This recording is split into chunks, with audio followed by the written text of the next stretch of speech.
신명기 17장 14절 이하를 함께 읽겠습니다. 네가 네 하나님 여호와께서 네게 주시는 땅에 이르러 그 땅을 차지하고 거주할 때에 만일 우리도 우리 주위의 모든 민족들 같이 우리 위에 왕을 세워야 하겠다는 생각이 나거든 반드시 내 하나님 여호와께서 택하신 자를 내 위에 왕으로 세울 것이며 내 위에 왕을 세우려면 내 형제 중에서 한 사람을 할 것이요 내 형제가 아닌 타국인을 내 위에 세우지 말 것이며 그는 병마를 많이 두지 말 것이요 병마를 많이 얻으려고 그 백성을 애굽으로 돌아가게 하지 말 것이니 이런 여호와께서 너희에게 이르시기를 너희가 이후에는 그 길로 다시 돌아가지 말 것이라 하셨음이며 그에게 아내를 많이 두어 그의 마음이 미혹되게 하지 말 것이며 자기를 위하여 은금을 많이 쌓지 말 것이니라. 그가 왕의 어르거든 이 율법서의 등사본을 내 사람 제사장들 앞에서 책에 기록하여 평생에 자기 옆에 두고 읽어 그의 하나님 여호와 경유하기를 배우며 이 율법의 모든 말과 이 규례를 지켜 행할 것이라. 그리하면 그의 마음이 그의 형제 위에 교만하지 아니하고 이 명령에서 떠나 좌로나 우로나 치우치지 아니하리니 이스라엘 중에서 그와 그의 자손이 왕위에 있는 날이 장구하리라. 아멘. 우리는 솔로몬 왕이 초창기에 영적으로 매우 탁월하고 순수하고 뜨거웠던 것을 알고 있습니다. 그래서 본인도 복을 받고 또 나라도 큰 복을 받았습니다. 하지만 중년에 이제 넘어서면서 변질되고 말았죠. 그래서 나라 전체가 우상 숭배, 잡신 숭배로 더러워졌고 하나님께서 그때부터 그 나라를 흔들어서 이제 평강의 나라가 평화의 나라가 이제 분열도 오고 또 소란도 오고 그리고 미래에 대한 두려움도 이렇게 생기기 시작을 했고 실제로 그의 아들 때부터 나라가 분열이 되고 내리막길로 치닫다가 결국에는 북쪽 나라 북이스라엘은 약 한 250년 후에 망하여요. 그리고 남쪽 나라도 솔로몬 이후 약 한 450년 후에 남유다도 바벨로니아 나라에 망하고 말아요. 역사의 가정이라 이렇게 했으면이란 말 사실 통하지 않지요. 하지만 솔로몬이 그때 만약 이렇게 변질되지 않고 초창기에 아름답고 순수하고 뜨거웠던 그 신앙을 유지했다고 한다면 어땠을까라는 생각을 한번 해볼 때도 있습니다. 하여튼 솔로몬의 실패는 우리에게 참 이렇게 한 사람이 중요하구나 이것도 생각을 해보게 만듭니다.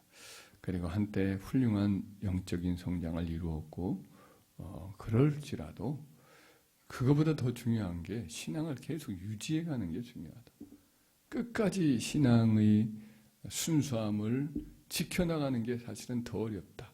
기업도 그런 말들을 하잖아요. 기업을 창업하는 것보다 더 어려운 게 수성이다. 그 하나의 성으로 생각을 한다면 기업을 마치 축성을 하는 것보다 성을 쌓는 것보다 그 성을 지키는 게 어렵다는 거예요. 에너지도 마찬가지. 에너지가 어떤 공격을 하는 것보다 공격을 지키는 게 더 많은 에너지가 쓰인다고 이렇게 합니다. 동물학자들도 그렇게 동물들이 공격을 할 때 쓴 에너지보다 이렇게 적들로부터 자기를 지키고 이런 것들이 더 훨씬 더 많은 에너지가 더 쓰인다고 이야기를 합니다. 그래서 우리에게도 마찬가지입니다. 신앙을 이렇게 은혜를 받는 것도 중요하지만 그 은혜를 잘 지켜나가는 게 더 많은 에너지가 쓰이고 더 많은 신경을 써야 되는 거예요. 한때 은혜를 받았어요. 다 초창기에도 신앙생활에 막 뜨거웠고 열심을 냈어요. 그러나 그 다음에 쭉 유지해가는 이게 더 어려운 일이거든요. 그래서 지금 세 차례 지금 살펴보고 있는 것 같습니다. 솔로몬의 신앙의 이 은혜의 시간을 왜 그가 놓쳤는가를 지금 생각하면서 이런 어떤 생각을 하게 되는데 어떻게 하면 우리가 신앙생활을 꾸준히 잘할 수 있을까? 솔로몬에게 묻는다면 솔로몬의 삶을 이렇게 살펴보면 우리가 확인해 본다면 몇 가지가 있었죠. 첫째로 기도의 삶을 그가 놓쳤다.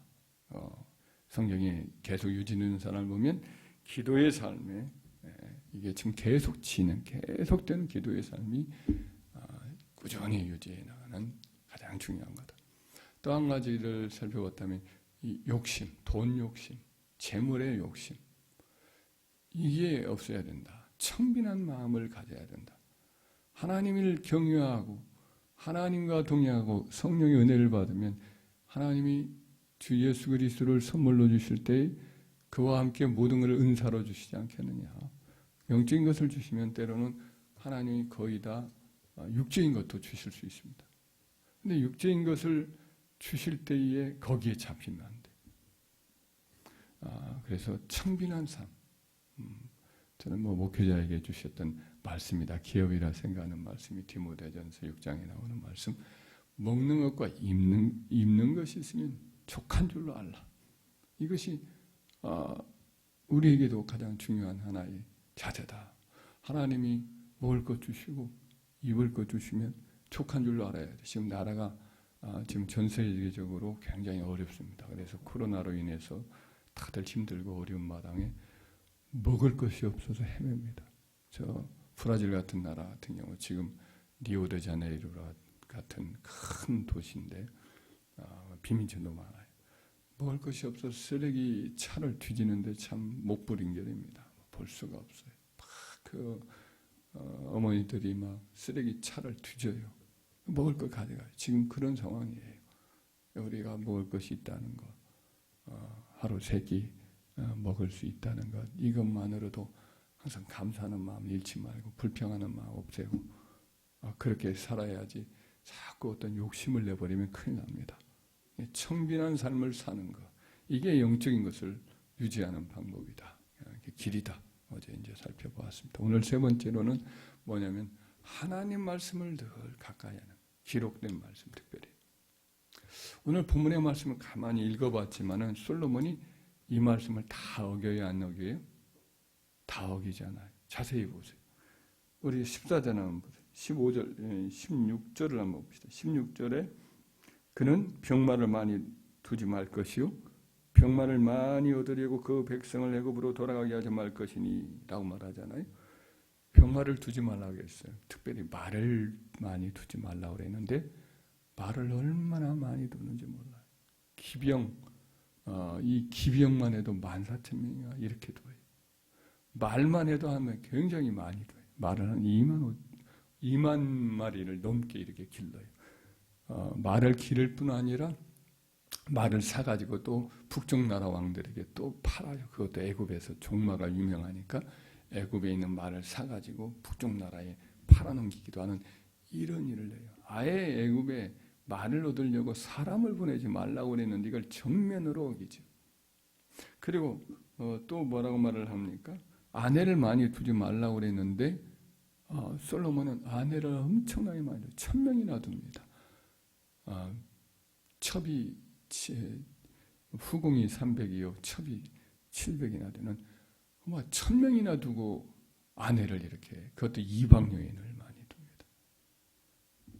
그리고 은금을 자기를 위해서 많이 쌓지 말라고 했는데 그는 은금을 얼마나 많이 가졌는지 몰라요. 밥상에 있는 모든 것이 다 금입니다. 밥그릇이 다 금이에요.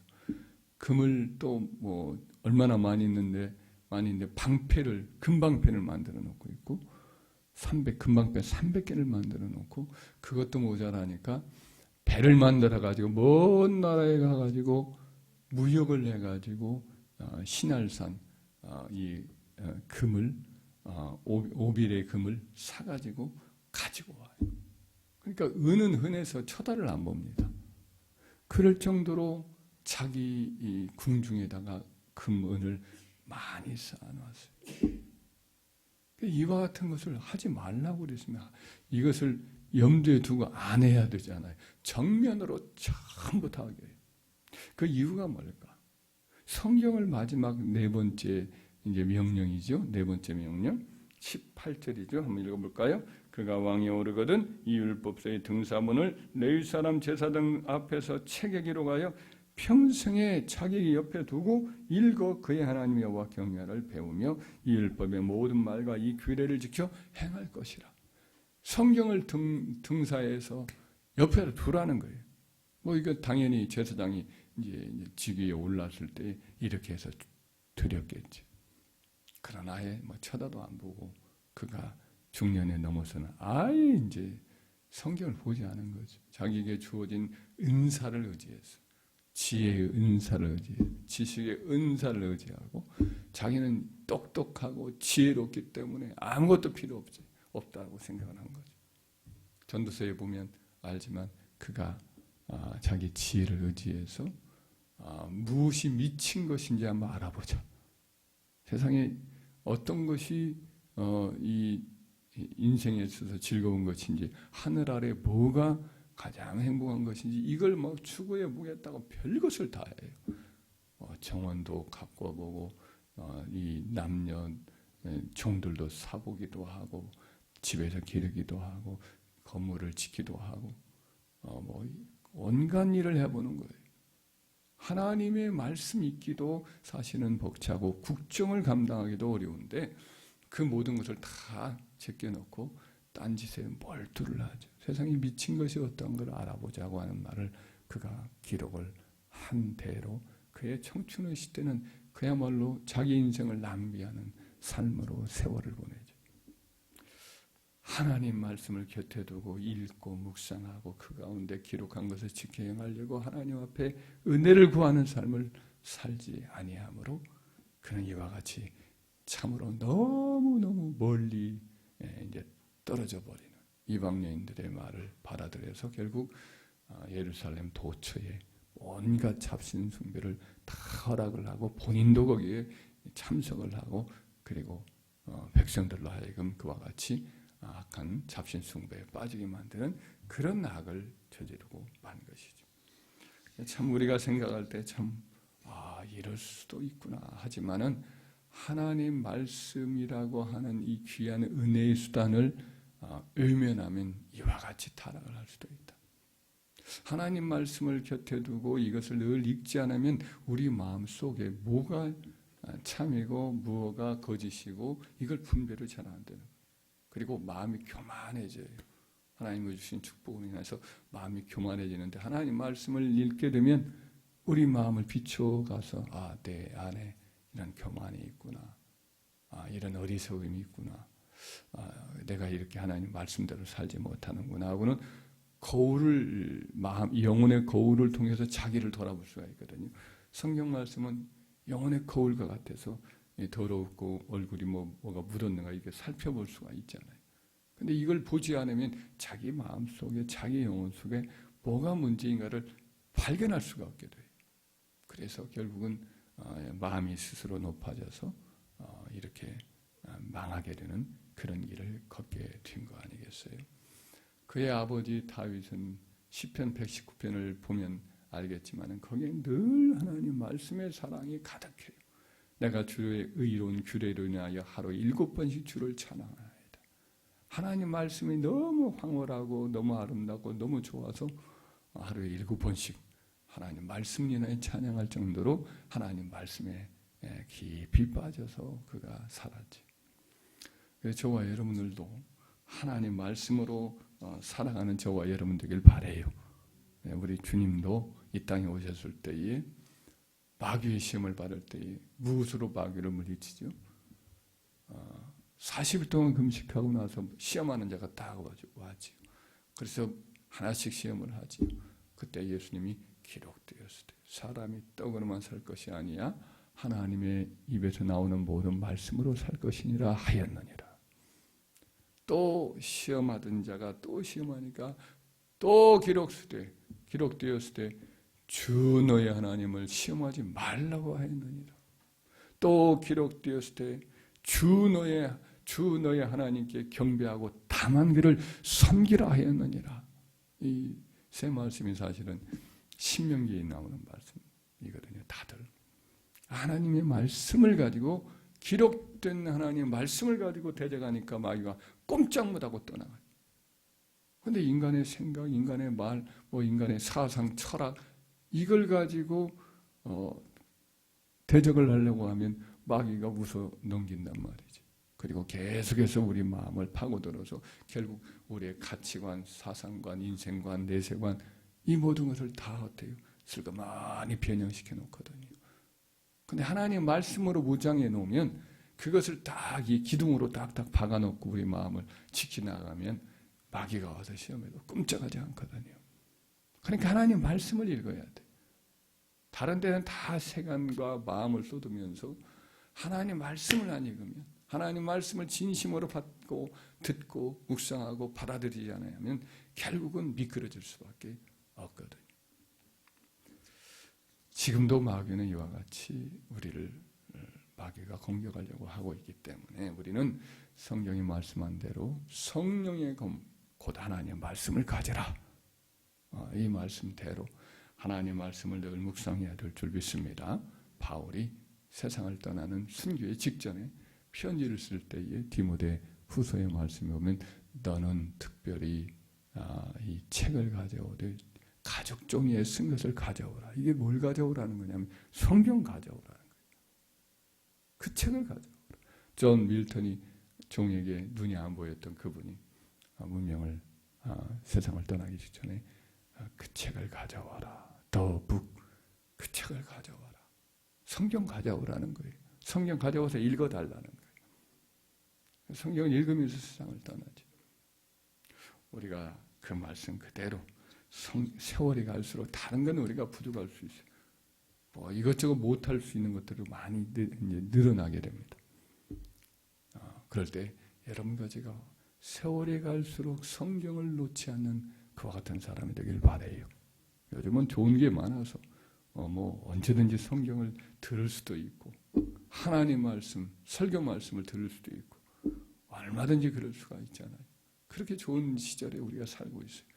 그런데 이와 같은 시대에 성경을 읽고 성경 앞에 시간을 들이고 묵상하는 것, 이것이 정말 어려워지는 시대예요. 마음이 더 가벼워졌어요. 마음이 지극히 경박해졌어요. 마음들이 다들 들들 떠 있어요. 옛날에 우리 믿음의 선배들은 하나님 말씀을 읽고 눈물을 흘리고 기도하고 그랬는데 요즘은 묘해져서 마음들이 다들 세상적인 것에 다 그냥 빠져 있어요.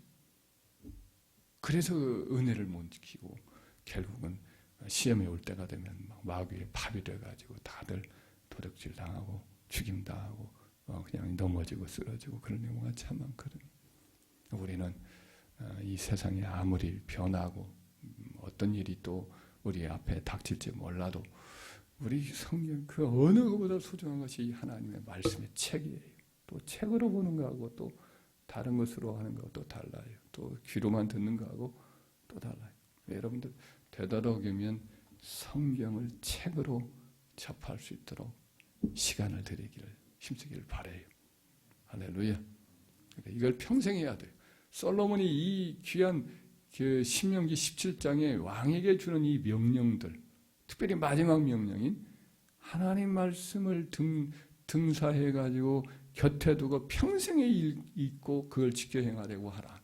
이렇게 했던 이 명령을 지켰다라면 그 본인과 나라의 운명이 바뀌고 자기 자손들의 운명이 바뀌었을 텐데 그것을 하지 않아서 그와 같이 미끄러지고 심히 무너지는 그 참 불쌍한 불행한 일이 벌어지고 말았던 것을 우리는 반면교사로 삼고 우리들은 평생에 하나님 말씀을 곁에 두고 읽고 그걸 지켜 행하려고 몸부림쳐서 참 복을 받는 저와 여러분 되기를 주의 이름으로 축원합니다.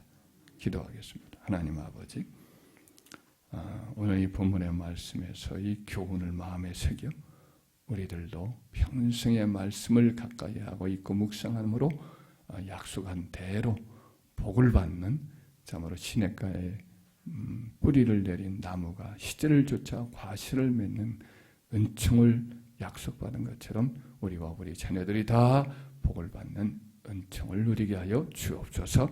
예수님의 이름으로 기도 올리옵나이다. 아멘.